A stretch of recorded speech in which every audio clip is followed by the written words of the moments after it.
15ാമത് KCCNA കൺവെൻഷന് ശക്തമായ നേതൃത്വം നൽകിയ പ്രസിഡന്റ് ശ്രീ ഷാജി എടാട്ട്, അദ്ദേഹത്തോടൊപ്പം പ്രവർത്തിച്ച് ഈ സമ്മേളനം വലിയ വിജയമാക്കി തീർക്കാൻ യത്നിച്ച എല്ലാ ഭാരവാഹികളെ, ബഹുമാനപ്പെട്ട വൈദികരെ, സിസ്റ്റേഴ്സ്, സ്നേഹമുള്ള പ്രിയ ജ്ഞാനായ മക്കളെ, വളരെയേറെ സന്തോഷത്തോടു കൂടിയാണ് ഞാനിപ്പോൾ ഇവിടെ ആയിരിക്കുക.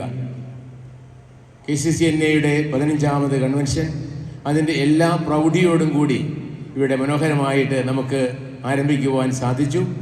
അതിന് പിന്നിൽ പ്രവർത്തിച്ച നിങ്ങളെല്ലാവരെയും സ്നേഹപൂർവ്വം അഭിനന്ദിക്കാൻ ആഗ്രഹിക്കുകയാണ്. വിവിധ യൂണിറ്റുകളിൽ നിന്ന് വന്ന് എല്ലാവിധ സജ്ജീകരണങ്ങളോടും കൂടി ഈ കൂടിവരവ് വിജയപ്രദമാക്കുവാനായിട്ട് നിങ്ങൾ നടത്തിയ പരിശ്രമങ്ങളെ സ്നേഹപൂർവ്വം ശ്ലാഘിക്കുന്നു. ഈ അവസരത്തിൽ എനിക്ക് ഒരു കാര്യം പറയാനുള്ളത്, KCCNA വടക്കേ അമേരിക്കയിലെ ജ്ഞാനായ സമുദായത്തിൻ്റെ വളർച്ചയിൽ വലിയ ഗണ്യമായ പങ്കുവഹിച്ച ഒരു കൂട്ടായ്മയാണ്. ജ്ഞാനായ കത്തോലിക്ക കോൺഗ്രസ് ഓഫ് നോർത്ത് അമേരിക്ക എന്നുള്ള ആ ഒരു പ്രസ്ഥാനം ജ്ഞാനായ സമുദായ സംഘടനയാണ്. ആ സമുദായ സംഘടന ക്രൈസ്തവ വിശ്വാസത്തിൽ ജീവിക്കുകയും കത്തോലിക്ക സഭയുടെ കൂട്ടായ്മയിൽ നിലനിൽക്കുകയും ചെയ്യുന്ന ഒരു പ്രസ്ഥാനമാണ്. അപ്രകാരം ഈ സംഘടനയിലൂടെ ഈ നാട്ടിലെ, പ്രത്യേകിച്ച് നോർത്ത് അമേരിക്കയിലെ ജ്ഞാനായ മക്കൾക്ക് സഭാപരമായ ശുശ്രൂഷ നൽകുവാൻ വേണ്ട ക്രമീകരണങ്ങൾ ചെയ്യുവാൻ ഏറെ മുൻകൈ എടുക്കുകയും നല്ല പ്രവർത്തനങ്ങൾ നടത്തുകയും ചെയ്ത സംഘടന എന്നുള്ള നിലയിൽ KCCNA പ്രത്യേകമായിട്ട് ഞാൻ സ്നേഹത്തോടെ തന്നെയാണ് ഓർക്കുക. ഈ KCCNA സംഘടനയുടെ പ്രവർത്തനങ്ങളിൽ ചിലപ്പോൾ ഉണ്ടാകുന്ന ഒരു പ്രശ്നം, ചിലർ അതിൻ്റെ യഥാർത്ഥ ലക്ഷ്യങ്ങൾ മറന്നു പോകുന്നു. വളരെയേറെ ശ്രദ്ധയോടുകൂടി നമ്മൾ സൂക്ഷിച്ചാൽ മാത്രമേ ഉള്ളൂ ജ്ഞാനായ സമുദായ സംഘടന എന്നുള്ള നിലയിലും ഒരു കത്തോലിക്ക സംഘടന എന്നുള്ള നിലയിലും അതിനെ ഒന്നു ചേർന്ന് കൊണ്ടുപോകുവാനായിട്ട് സാധിക്കുകയുള്ളൂ. ആ പ്രയാണത്തിൽ ഇടയ്ക്കുണ്ടായ ചില വ്യതിചലനങ്ങൾ കുറേയേറെ ദോഷങ്ങൾ ഉണ്ടാക്കിയിട്ടുണ്ട് നമുക്ക്.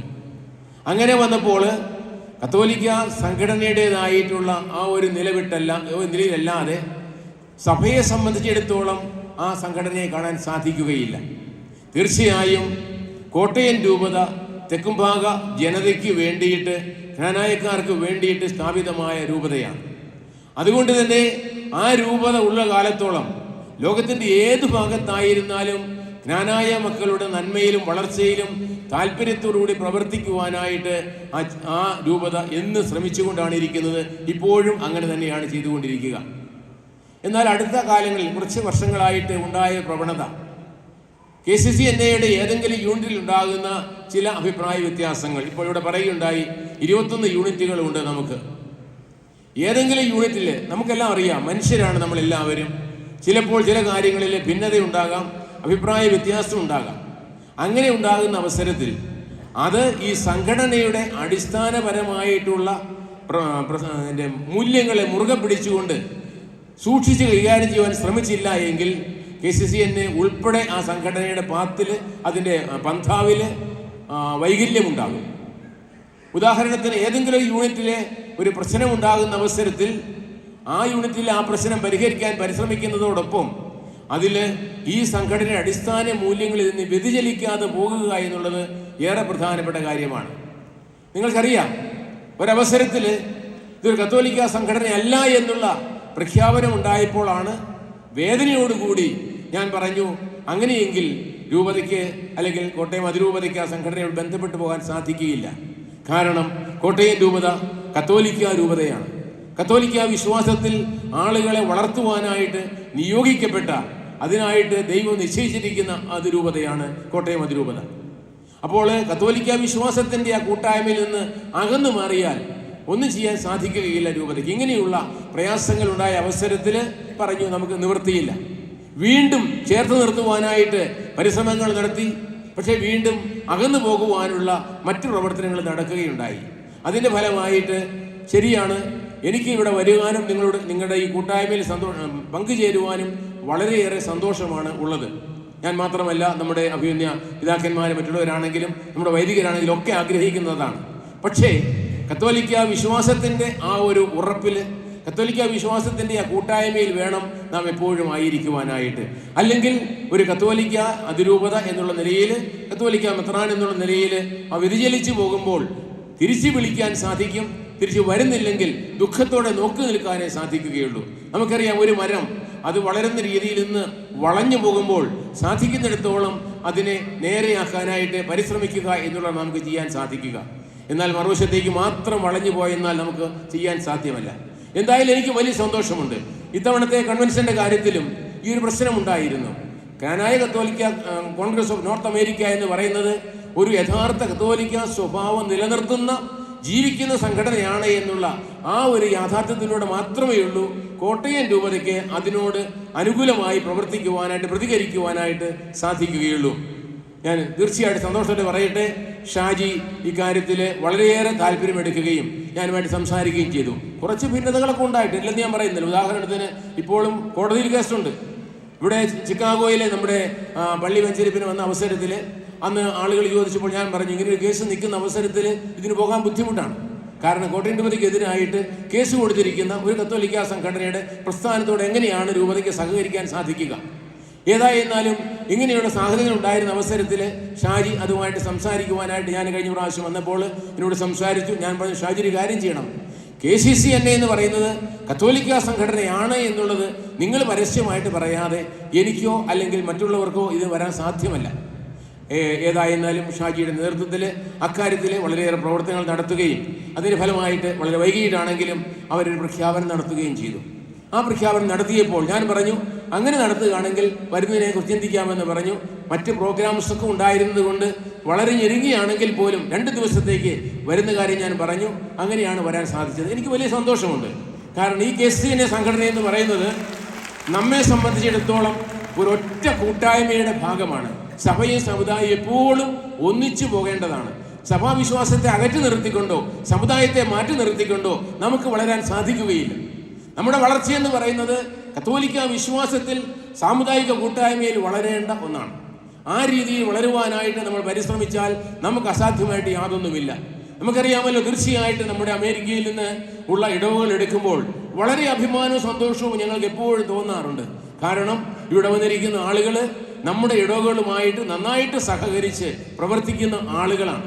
അത് വളരെ സന്തോഷം നൽകുന്ന കാര്യമാണ്, അഭിമാനം നൽകുന്ന കാര്യമാണ്. അതുകൊണ്ട് എനിക്ക് പറയാനുള്ളത്, നമുക്ക് ഞാൻ മനസ്സിലാക്കിയതാണ്, എവിടെയെങ്കിലും ചിലപ്പോൾ അസ്വസ്ഥതയുണ്ടാകാം, ചില മിസ്അണ്ടർസ്റ്റാൻഡിങ്സ് ഉണ്ടാകാം.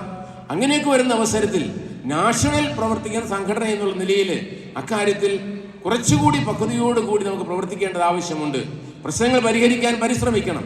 ആർക്കും ആവശ്യമില്ലാത്തത് ഏത് പ്രശ്നം ഉണ്ടായാലും പരിഹരിക്കണമെന്ന് തന്നെയാണ് എൻ്റെ ആഗ്രഹം.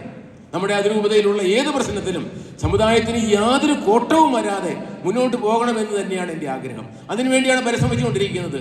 അതേസമയം നിങ്ങൾക്കറിയാം, കത്തോലിക്ക രൂപതയായ കോട്ടയം അതിരൂപത ഈ ജ്ഞാനായ സമുദായത്തിന് വേണ്ടി സ്ഥാപിതമായി അതിരൂപതയിൽ ഉണ്ടായിരിക്കുന്ന കത്തോലിക്ക സംഘടനയാണ്, സമുദായ സംഘടനയാണ് KCC എന്ന് പറയുന്നത്. ആ KCCയുടെ നോർത്ത് അമേരിക്കൻ വിഭാഗമാണ് KCCNA എന്ന് പറയുന്നത്. അപ്പോൾ നമ്മുടെ KCC നമുക്ക് നൽകുന്ന ഒരു വലിയ അനുഗ്രഹം എന്താണ്? ലോകത്തിലുള്ള എല്ലാ ജ്ഞാനായക്കാരെയും ഒരു സഭാ കൂട്ടായ്മയിൽ ചേർത്ത് നിർത്തുവാനായിട്ട് നമ്മളെ സഹായിക്കുന്ന ഒന്നാണ് KCC എന്ന് പറയുന്ന സംഘടന, ജ്ഞാനായ കത്തോലിക്ക കോൺഗ്രസ്. ആ ജ്ഞാനായ കത്തോലിക്ക കോൺഗ്രസിൻ്റെ ഭാഗമായിട്ടാണ് വടക്കേ അമേരിക്കയിൽ KCCNA ഉണ്ടാകും, UK-യിൽ UKKC ഉണ്ടാകും, ഓസ്ട്രേലിയയിൽ ഓഷ്യാനിയയുടെ KCCO ഉണ്ട്. ഇങ്ങനെ അതുപോലെ ഗൾഫ് രാജ്യങ്ങളിൽ നമ്മുടെ കുടുംബ സംഘം എന്നാണ് അവർ പറയുന്നത്. അപ്പോൾ ഇവിടെ എല്ലാം KCC എന്നുള്ള അടിസ്ഥാന സ്വഭാവമാണ് നമുക്ക് കൂട്ടായ്മ നൽകുന്നത്. അതിനെ ഒന്നിച്ചു നിർത്തുവാനായിട്ട് DKCCയിലൂടെ സാധിക്കട്ടെ എന്ന് കരുതിക്കൊണ്ട് ഡയാസ്പോറ ജ്ഞാനായ കത്തോലിക്ക കോൺഗ്രസ് ഉണ്ടാക്കി. ആ കത്തോലിക്ക കോൺഗ്രസ് ഉണ്ടാക്കിയപ്പോൾ അതിനും കയറി പിടിച്ച് നമ്മുടെ അതിനെ പിടിച്ച് കളയുവാനായിട്ട് ശ്രമിക്കുന്ന ആളുകളുണ്ട്. നമ്മൾ ഒരു കാര്യം മനസ്സിലാക്കണം, നമ്മുടെ താല്പര്യങ്ങൾ സമുദായത്തിന് നന്മയാണോ ഗുണമാണോ ഉണ്ടാകുന്നത് എന്നുള്ളതിനെ കുറിച്ച് നമ്മൾ എല്ലാവരും എപ്പോഴും ശ്രദ്ധയുള്ളവരായിരിക്കണം. ചിലപ്പോൾ കാഴ്ചപ്പാടുകൾ വ്യത്യാസമുണ്ടാകാം, ഭിന്നതകളുണ്ടാകാം. പക്ഷേ അവയ്ക്കുപരിയായിട്ട് ഞാൻ ജീവിക്കുന്ന എന്നെ ഞാനാക്കിയ സമുദായത്തോടുള്ള ആ വലിയ പ്രതിബദ്ധത നാം എല്ലാവരും മനസ്സിൽ സൂക്ഷിക്കുകയും അതനുസരിച്ച് ജീവിക്കുകയും ചെയ്താൽ ഈ സമുദായത്തെ നശിപ്പിക്കാൻ വേറെ ആർക്കും സാധ്യമല്ല. അതുകൊണ്ട് എനിക്ക് പറയാനുള്ളത്, നാം എല്ലാവരും ഈ ഒരു കൂട്ടായ്മയുടെ ഭാഗമായിട്ട് നിൽക്കുവാനായിട്ട് എപ്പോഴും പരിശ്രമിക്കുക എന്നുള്ളതാണ്. നമ്മൾ കത്തോലിക്കരാണ്, ക്രൈസ്തവ വിശ്വാസത്തിൽ ജീവിക്കേണ്ട ആളുകളാണ്. സഭയെ സംബന്ധിച്ചിടത്തോളം ഭിന്നത എന്ന് പറയുന്നത് it is a diabolical thing. ഭിന്നതയുടെ ഉറവിടം എന്ന് പറയുന്നത് സാത്താനാണ്. ഞാൻ കഴിഞ്ഞ ജൂൺ മാസത്തിൽ റോമിൽ പോയ അവസരത്തിൽ പരിശുദ്ധ പിതാവ് പറയുകയുണ്ടായി, ഭിന്നതയുണ്ടാക്കുന്നത് സാത്താനാണ്. സഭയിലെ ഐക്യം, കൂട്ടായ്മ അത് നിലനിർത്തുവാനായിട്ട് നമ്മളെല്ലാവരും പരിശ്രമിക്കണം. നമ്മൾ ഓർക്കേണ്ട ഒരു കാര്യം അതാണ്. നമ്മളെല്ലാവരും ദൈവിക മനുഷ്യരായിട്ട് ജീവിക്കേണ്ട ആളുകളാണ്. ആത്മീയ മനുഷ്യരായിരിക്കണം, ജഡിക മനുഷ്യരാകരുത്. അതാണല്ലോ സഭ നമ്മെ പഠിപ്പിക്കുന്നത്, നമ്മുടെ വിശ്വാസം നമ്മെ പഠിപ്പിക്കുന്നത്. അതുകൊണ്ട് നമുക്ക് മനുഷ്യരെന്നുള്ള നിലയിൽ കുടുംബങ്ങളിൽ ഭിന്നതയുണ്ടാകാം, സമൂഹങ്ങളിൽ ഭിന്നതയുണ്ടാകാം, അഭിപ്രായ വ്യത്യാസങ്ങൾ ഉണ്ടാകാം. പക്ഷെ അവയ്ക്കെല്ലാം ഉപരി നമ്മെ യോജിപ്പിക്കുന്ന കൂട്ടായ്മയിലേക്ക് നാം വളരണം എന്നാണ് ദൈവം ആഗ്രഹിക്കുന്നത്.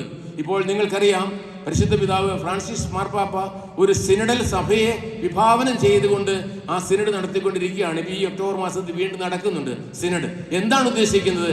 സിനഡൽ സഭ എന്ന് പറഞ്ഞാൽ പരിശുദ്ധാത്മാവിൻ്റെ സാന്നിധ്യത്തിൽ പരസ്പരം ആശയങ്ങൾ കൈമാറുന്ന ദൈവജനത്തിൻ്റെ കൂട്ടായ്മ എന്നാണ് അതിനർത്ഥം. പരിശുദ്ധാത്മാവിൻ്റെ സാന്നിധ്യത്തിൽ ഒന്നാമത്തെ ജെറുസലേം സൂനകദോസ് മുതൽ നമ്മൾ കാണുന്നത് അതാണ്. ആ ജെറുസലേം സിനഡിൽ വളരെയേറെ രൂക്ഷമായ അഭിപ്രായ വ്യത്യാസങ്ങളും തർക്കങ്ങളും ഒക്കെ ഉണ്ടായെങ്കിലും ആ ചർച്ചകൾ അവസാനം അവർ തീരുമാനിച്ചത് എന്താണ്? ഞങ്ങൾക്കും പരിശുദ്ധാത്മാവിനും തോന്നി. പ്രിയമുള്ളവരെ, നമ്മുടെ സംഘടനയെയും നമ്മുടെ സമുദായത്തെയും ഉത്തരോത്തരം വളർച്ചയിലേക്ക് നയിക്കണമെങ്കിൽ ഈ ഒരു കാഴ്ചപ്പാട് നമുക്കുണ്ടാകണം. ഞങ്ങൾക്കും പരിശുദ്ധാത്മാവിനും എന്ന് പറഞ്ഞാൽ പരിശുദ്ധാത്മാവിൻ്റെ പ്രചോദനങ്ങളെ ഉൾക്കൊണ്ടുകൊണ്ടുള്ള നല്ല തീരുമാനങ്ങൾ എടുത്ത് പോകുവാനായിട്ട് നമുക്ക് സാധിക്കണം. അങ്ങനെ സാധിക്കുന്നെങ്കിൽ തീർച്ചയായിട്ടും ഒരു ശക്തിക്ക് നമ്മെ പരാജയപ്പെടുത്താനാവുകയില്ല എന്നുള്ളതാണ് നമ്മുടെ കഴിഞ്ഞകാല ചരിത്രം വ്യക്തമാക്കുന്നത്. നമ്മുടെ ഇടയിൽ നിന്ന് ചില ആളുകൾ പോകുന്നുണ്ടാകാം, അത് ദൈവത്തിൻ്റെ പദ്ധതിയാണ്, നമുക്ക് വിട്ടുകൊടുക്കാം. പക്ഷേ നമ്മെ സംബന്ധിച്ചിടത്തോളം ദൈവത്തോടുള്ള വിശ്വസ്തതയിൽ എന്നും ജീവിച്ച ഒരു സമൂഹത്തിൻ്റെ ഈ നൂറ്റാണ്ടിൽ ജീവിക്കുന്ന ആളുകളാണ് നമ്മൾ എന്നുള്ളത് മറന്നു കളയരുത്. അതുകൊണ്ട് നമുക്ക് തീർച്ചയായിട്ടും നമ്മുടെ ഈ സമൂഹത്തെ ദൈവത്തിൻ്റെ പരിപാലനയിൽ പരിശുദ്ധാത്മാവിൻ്റെ പ്രചോദനം ഉൾക്കൊണ്ടുകൊണ്ട് മുന്നോട്ട് നയിക്കുവാനായിട്ട് പരിശ്രമിക്കാം. നമ്മുടെ എല്ലാ ഇടവുകളിലും നമ്മുടെ അതിരൂപതയിലെല്ലാം ആവശ്യമായ ചർച്ചകളിലൂടെയും കൂട്ടായ്മകളിലൂടെയും പരിശുദ്ധാത്മാവിൻ്റെ സ്വരം തിരിച്ചറിഞ്ഞ് മുന്നോട്ട് പോകുവാനുള്ള ആത്മാർത്ഥമായ പരിശ്രമം നടക്കുകയാണെങ്കിൽ നമുക്ക് ശങ്കിക്കേണ്ട ആവശ്യമില്ല. ദൈവം നമ്മെ നയിക്കുക തന്നെ ചെയ്യും. തീർച്ചയായും ഈ ഒരു സമ്മേളനത്തിലേക്ക് കടന്നു വന്ന നിങ്ങളെ ഓരോരുത്തരെയും സ്നേഹപൂർവ്വം അഭിനന്ദിക്കട്ടെ. ഇനിയും നമ്മുടെ കൂട്ടായ്മയ്ക്ക് കോട്ടം വരാതെ മുന്നോട്ട് പോകുവാനായിട്ട് നമുക്ക് പരിശ്രമിക്കാം. പിന്നെ ഏറ്റവും പ്രധാനമായിട്ട് പറയാനുള്ള ഒരു കാര്യം, നമ്മുടെ ഇവിടെ ഈ കൺവെൻഷൻ്റെ ഒരു പ്രത്യേകത, ധാരാളം യുവജനങ്ങളുടെ സാന്നിധ്യമുണ്ട്. It's really promising. നമ്മുടെ യുവജനങ്ങൾ ഈ കൂട്ടായ്മയിലേക്ക് കടന്നു വരികയും അതിന് അവരെ സ്വന്തമായിട്ട് ഏറ്റെടുക്കുകയും ചെയ്യുമ്പോൾ അത് നമുക്ക് ദൈവം നൽകിയ വലിയൊരു നന്മയാണെന്നുള്ളത് മനസ്സിലാക്കുക. ആ യുവജനങ്ങളെ നമ്മുടെ കൂട്ടായ്മയിൽ നിലനിർത്തിക്കൊണ്ട് പോകുവാനായിട്ട് നാം എപ്പോഴും ശ്രദ്ധിക്കേണ്ടത് ആവശ്യമാണ്. ഒരു കാര്യം, അവർക്ക് നമ്മൾ ദുർമാതൃക കൊടുക്കരുത്. ഭിന്നതയുടെ സ്വരമല്ല വേണ്ടത്, ഐക്യത്തിൻ്റെ ശബ്ദമാണ് നമുക്കുണ്ടാകേണ്ടത്. നിങ്ങളൊന്ന് ആലോചിച്ച് നോക്ക്. കോട്ടയം രൂപതാധ്യക്ഷനെ നിങ്ങൾ ജ്ഞാനായ സമുദായത്തിൻ്റെ തലവൻ എന്നൊക്കെ പറയുമ്പോഴും അദ്ദേഹത്തിനെതിരായിട്ട് കോടതിയിൽ കേസ് കൊടുത്തിട്ട് നമ്മൾ നൽകുന്ന മാതൃക എന്താ? We should be very careful. എന്തിനാണ് നമുക്ക് സിവിൽ കേസ്? നമുക്ക് പറഞ്ഞാൽ തീരാത്ത കാര്യം എന്താ ഉള്ളത്? ഇല്ല, വാസ്തവത്തിൽ പറഞ്ഞാൽ തീരാത്ത ഒരു കാര്യവുമില്ല. നിർഭാഗ്യവശാൽ വളരെ മോശമായ രീതിയിലേക്ക് പോകുന്നു. രൂപതാധ്യക്ഷനെതിരായിട്ട് കേസ് കൊടുക്കുക കോടതിയിൽ. അതിനെ എങ്ങനെ ന്യായീകരിക്കാൻ സാധിക്കുന്നത്? നിങ്ങൾ ആലോചിച്ചാൽ മതി. അതുകൊണ്ട് ഞാൻ പറഞ്ഞത്രേ ഉള്ളൂ, നമ്മുടെ യുവജനങ്ങൾ അവർ നമ്മുടെ സമുദായത്തോട് ചേർന്ന് നിൽക്കാൻ ആഗ്രഹിക്കുന്നവരാണ്. അവരെ നമ്മൾ പ്രോത്സാഹിപ്പിക്കണം. അവർക്ക് വേണ്ടത് നല്ല മാതൃകയാണ്. കൂട്ടായ്മയുടെ, ഐക്യത്തിൻ്റെ, സ്നേഹത്തിൻ്റെ, ഒരുമയുടെ, ഒരു ജനമെന്നുള്ള ആ ഒരു ബോധ്യത്തിൽ നമ്മൾ അവരെ വളർത്താൻ പരിശ്രമിക്കണം. അവിടെ വിട്ടുവീഴ്ച ചെയ്യാൻ നമ്മൾ എല്ലാവരും തയ്യാറാകണം. മുതിർന്നവരെ തയ്യാറായെന്നാൽ തീർച്ചയായിട്ടും കൂടുതൽ ഐക്യവും കൂടുതൽ ശ്രേഷ്ഠതയുമുള്ള ഒരു നല്ല സമൂഹമായിട്ട് അവർക്ക് വളരാൻ സാധിക്കും. അവരിലല്ലേ നമ്മുടെ ഭാവി ഇരിക്കുന്നത്. അത് നമ്മൾ ഓർമ്മിക്കണം. അതുകൊണ്ട് ദുർമാതൃക നൽകുന്ന രീതിയിലുള്ള പ്രവർത്തനങ്ങൾ അവസാനിപ്പിക്കുമെന്നുള്ള നല്ല തീരുമാനം ഉണ്ടാവുകയും നന്മയിലും ഒരുമയിലും മുന്നോട്ട് പോകാൻ പരിശ്രമിക്കുകയും ചെയ്താൽ ദൈവം നമ്മളെ നിരന്തരം അനുഗ്രഹിച്ചുകൊണ്ടിരിക്കും. ഭിന്നതയുടെ സ്വരത്തെ ഒഴിവാക്കാനായിട്ട് പരമാവധി പരിശ്രമിക്കുക. എവിടെയെങ്കിലും ഭിന്നതയുണ്ടായെന്നാൽ അത് നമ്മുടെ ഗാത്രത്തെ, സമുദായ ഗാത്രത്തെ മുറിവേൽപ്പിക്കാത്ത രീതിയിൽ പരിഹരിക്കുവാനായിട്ട് എല്ലാവരും ചേർന്ന് പരിശ്രമിക്കുക. തീർച്ചയായും നന്മയുണ്ടാകും. ഞാൻ എപ്പോഴും ആഗ്രഹിക്കുന്നത് ഈ KCCNA സഭയോട് ചേർന്ന് ഒരു ശക്തമായ സമുദായ സംഘടനയായിട്ട് പ്രവർത്തിക്കണമെന്നുള്ളതാണ്. അതുകൊണ്ട് തന്നെയാണ് എന്തെല്ലാം പ്രതികൂല സാഹചര്യം ഉണ്ടായിരുന്നാലും കഴിയുന്നിടത്തോളം ചേർത്ത് നിർത്തുവാനും ഒന്നിച്ചു പോകുവാനും പരിശ്രമിക്കുന്നത്, ഇപ്പോഴും പരിശ്രമിച്ചുകൊണ്ടിരിക്കുന്നത്. നിർഭാഗ്യവശാൽ ചില അവസരങ്ങളിൽ അത് പറ്റാത്ത വരുന്ന അവസരത്തിൽ ദുഃഖത്തോടെയാണ്, ഞാൻ നിങ്ങൾക്ക് എഴുതിയപ്പോൾ നിങ്ങൾ മനസ്സിലാക്കി കാണും, ദുഃഖത്തോടെയാണ് പറയുന്നത് മക്കളെ ഈ വഴിയിലേക്ക് വരാൻ സാധ്യമല്ല എന്ന്. അതുകൊണ്ട് നമുക്കൊരു കാര്യം തീരുമാനിക്കാം. നമുക്ക് ഇവിടെ ഉണ്ടായ ഒരു പുതിയ ഉണർവ്, അല്ലെങ്കിൽ ഷാജിയുടെയും മറ്റ് നേതൃത്വത്തിൽ നടത്തിയ പ്രവർത്തനങ്ങളുടെ ഫലമായിട്ട് വീണ്ടും നമുക്ക് ഒന്നിച്ചു കൂടുവാനും നമ്മുടെ കൂട്ടായ്മയിൽ ഒന്നിച്ച് പങ്കുചേരുവാനും സാധിച്ചതിൽ ദൈവത്തിന് നന്ദി പറയുന്നു. അത് നഷ്ടമാകാതിരിക്കാനായിട്ട് പരിശ്രമിക്കുക. നമ്മുടെ സമുദായത്തിന് വിരുദ്ധമായിട്ടുള്ള, അല്ലെങ്കിൽ ഞാനായ കമ്മ്യൂണിറ്റിക്ക് വിരുദ്ധമായിട്ടുള്ള, അതിന് ദോഷമുണ്ടാക്കുന്ന, അതിൽ വിള്ളലുണ്ടാക്കുന്ന, അതിൽ മുറിവുണ്ടാക്കുന്ന പ്രവർത്തനങ്ങളിലേക്ക് വഴുതി വീഴാതിരിക്കുവാനായിട്ട് പ്രത്യേകമായിട്ട് ശ്രമിക്കുക. നിങ്ങൾക്കറിയാമായിരിക്കും, നമ്മുടെ സഹോദരരാണ് ഞാനായ യാക്കോബ സമൂഹം. അവിടെ ഇന്നിപ്പോൾ വലിയ പ്രശ്നത്തിലൂടെ കടന്നു പോയിക്കൊണ്ടിരിക്കുകയാണ്. അവർക്ക് വേണ്ടിയും പ്രാർത്ഥിക്കുക. അവരും ഐക്യത്തിലേക്ക്, സ്നേഹത്തിലേക്ക്, കൂട്ടായ്മയിലേക്ക് വരാൻ വേണ്ടി നമുക്ക് അവർക്ക് വേണ്ടി പ്രാർത്ഥിക്കാം. കാരണം ഭിന്നതകളിലൂടെയല്ല, ഐക്യത്തിലൂടെയാണ് നമുക്ക് വളരാൻ സാധിക്കുക. ദൈവം അനുവദിച്ചാൽ തീർച്ചയായിട്ടും അങ്ങനെയുള്ള ആ ഐക്യം നമ്മുടെ രണ്ട് സമുദായങ്ങൾ, യാക്കോബായ സമുദായത്തിനും കത്തോലിക്ക സമുദായത്തിനും കൂടുതൽ ഐക്യത്തിൽ വരുവാനുള്ള വഴികളാണ് തുറന്നു തരേണ്ടത്. അതിനുവേണ്ടി നമുക്ക് പ്രാർത്ഥിക്കുകയും ചെയ്യാം. പ്രിയമുള്ളവരെ, ഞാൻ എൻ്റെ വാക്കുകൾ ദീർഘിപ്പിക്കുന്നില്ല. വലിയ നമ്മുടെ പ്രസംഗമൊക്കെ നടത്തി എല്ലാവരും ക്ഷീണിച്ചിരിക്കുകയാണ്. അതുകൊണ്ട് പറയുന്നു, തീർച്ചയായിട്ടും KCCNA ഈ ഒരു നല്ല പുതിയ ഒരു മനോഭാവം, ആ കൂട്ടായ്മയിലേക്ക് അത് ഞാൻ പ്രസിഡന്റ് ഷാജിയെ പ്രത്യേകം അഭിനന്ദിക്കുകയാണ്. തീർച്ചയായും നിങ്ങളുടെ എല്ലാവരുടെയും കൂട്ടായ പരിശ്രമവും പ്രവർത്തനവുമാണ് വീണ്ടും ഈ ഒരു കൂട്ടായ്മയിലേക്ക് വരുവാനായിട്ട് അവസരമൊരുക്കിയത്. വന്ന് നിങ്ങളോടൊപ്പം ആയിരിക്കാൻ സാധിച്ചതിലുള്ള എൻ്റെ സന്തോഷം നിങ്ങളെ അറിയിക്കുകയാണ്. നമ്മുടെ ചില വൈദികർക്കും കുറച്ച് ആളുകൾക്കുമൊക്കെ വരാൻ സാധിക്കാതിരുന്നത് ഈ ഭിന്നതയുടെ ഒരു അന്തരീക്ഷം അവരുടെ അസ്വസ്ഥത ഉണ്ടാക്കിയത് കൊണ്ടാണ് എന്നുള്ളത് എനിക്കറിയാം. ഇനി നമുക്ക് അങ്ങനെയുള്ള അസ്വസ്ഥത ഇല്ലാതെ ഒരുമയിൽ പോകുവാനായിട്ട്, കൂട്ടായ്മയിൽ വളരുവാനായിട്ട്, വിശ്വാസത്തെ മുറുകെ പിടിച്ചുകൊണ്ട് വളരുവാനായിട്ട്, ഞാനായ കത്തോലിക്ക സമുദായ സംഘടനയായിട്ട് വർത്തിക്കുവാനായിട്ട് ലോകമെമ്പാടുമുള്ള ജ്ഞാനായക്കാരെല്ലാവരും ഈ ഒരു കൂട്ടായ്മയിൽ ഒന്നിച്ചു നിൽക്കുന്നവരായി മുന്നേറുവാനായിട്ട് പ്രാർത്ഥിക്കാം, പ്രവർത്തിക്കാം, പരിശ്രമിക്കാം. ദൈവത്തിൻ്റെ അനുഗ്രഹം ഉണ്ടാകട്ടെ എന്ന് ആശംസിക്കുന്നു. ഒരിക്കൽ കൂടി വളരെ മനോഹരമായ രീതിയിൽ ഈ കൺവെൻഷൻ സംഘടിപ്പിച്ച, അതിൽ പങ്കെടുക്കുന്ന നിങ്ങളെല്ലാവരെയും അഭിനന്ദിച്ചുകൊണ്ട് നമ്മുടെ കൂട്ടായ്മയെ വളർത്തുവാനും പരിപോഷിപ്പിക്കുവാനും ഇനിയും നിങ്ങൾക്ക് കൂടുതൽ അവസരങ്ങൾ ഉണ്ടാകട്ടെ എന്ന് പ്രാർത്ഥിച്ചുകൊണ്ട് എൻ്റെ വാക്കുകൾ ചുരുക്കുന്നു. ദൈവം നമ്മെ സമൃദ്ധമായിട്ട് അനുഗ്രഹിക്കട്ടെ.